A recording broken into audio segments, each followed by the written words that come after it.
Assalamualaikum warahmatullahi wabarakatuh. Salam sejahtera bagi kita semua. Alhamdulillah, pada kesempatan hari ini kita bisa melanjutkan tahapan tatap muka kaitan materi sistem kesehatan nasional. Ya. Baik, saudara sekalian, apakah Anda sehat dan selalu sehat? Alhamdulillah ya. Baik, kita akan memasuki kaitan materi ini, mohon diperhatikan dengan seksama ya. Nah, saya kira Anda udah paham ya, sedikit paham lah ya tentang apa sih yang namanya sistem kesehatan nasional di Indonesia ini kita ya. Di bawah naungan Kementerian Kesehatan, kita mengadop ke sana sehingga kita punya bargaining bahwa kesehatan nasional itu dikomando oleh Kementerian Kesehatan kita. Oke, baik. Sebenarnya pengertian SKN itu apa sih? Nah, SKN itu kalau kita artikan adalah sistem kesehatan nasional ya.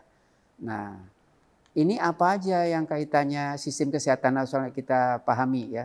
Nah, sistem kesehatan nasional itu ada hal-hal yang mungkin dilakukan oleh keseluruhan di dalam komponen di dalam bangsa ini ya.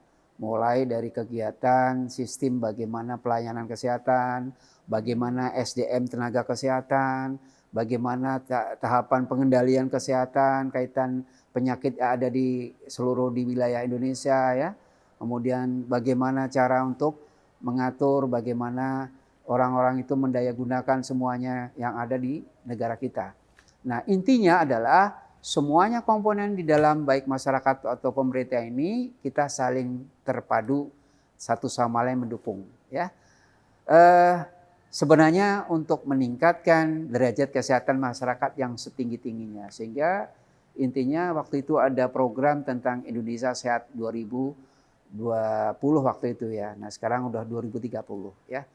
Baik, kita tahu dan kita akan mengetahui tentang apa, kenapa ya tujuan SKN itu diterapkan di Indonesia. Yang lebih khusus lagi ini tujuannya kenapa? Karena SKN ini sangat penting ya di suatu negara. Ya. Tujuan di dalam SKN itu di negara kita adalah yang pertama adalah bagaimana kita menjamin akses layanan kesehatan yang adil dan merata. Ya. Nah, itu yang paling utama, pokok utama di dalam tujuan SKN. Yang kedua adalah memberikan pelindungan sosial di bidang kesehatan masyarakat. Ya. Yang ketiga, meningkatkan mutu layanan kesehatan. Nah, ini yang memang sekarang digalakan dengan adanya beberapa layanan kesehatan, baik dari balai pengobatan, klinik, ya kan, puskesmas, ya kan, rumah sakit, dan ke seluruh di wilayah Indonesia itu secara nasional digalakan untuk pelayanan meningkatkannya mutunya gitu ya. Yang berikutnya adalah menyokong pembangunan nasional kesehatan. Nah, ini yang menjadikan barometer suatu negara itu sehat dan suatu negara itu bisa terbebas dari penyakit karena kaitannya pembangunan di dalam sistem kesehatan nasional ya. Nah, teman-teman, SKN itu ya, itu terdiri dari beberapa substansi ya. Nah, ada beberapa yang kaitannya subsistem ini yang kita harus pahami. Yang pertama itu adalah upaya kesehatan. Nah, ini kaitannya upaya kesehatan kita itu ada 5 pilar nih, ada 4 ya, mohon maaf, ada 4 pilar. Yang pertama upaya kesehatan itu adalah kegiatan promotif. Yang kedua adalah kegiatan preventif.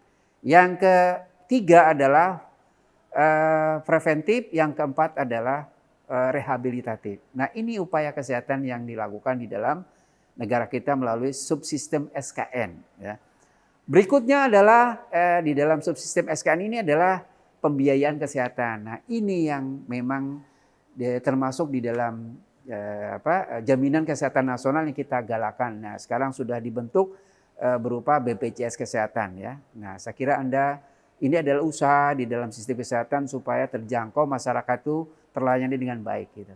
Yang berikutnya adalah sumber daya manusia. Nah, ini makanya sumber daya manusia itu harus yang orang-orang benar-benar memang profesional, yang memang kompeten di bidangnya masing-masing. Yang berikutnya adalah sediaan farmasi dan alat kesehatan. Nah, ini yang penting juga. Di daerah-daerah perlu adanya alat-alat kesehatan yang memadai ya. termasuk sediaan farmasi obat-obatan yang harus mencukupi kebutuhan di dalam penanggulangan penyakit. Berikutnya adalah memanajemen dan kemudian menginformasikan, ya, kemudian menggalakkan bahwa regulasi ini harus dipahami oleh keseluruhan dari kebijakan di dalam kesehatan itu sendiri, ya. Baik, tantangan apa yang berikutnya? Oh ya, lupa, tantangan yang memang berikutnya adalah pemberdayaan masyarakat. Nah, ini yang penting sekali.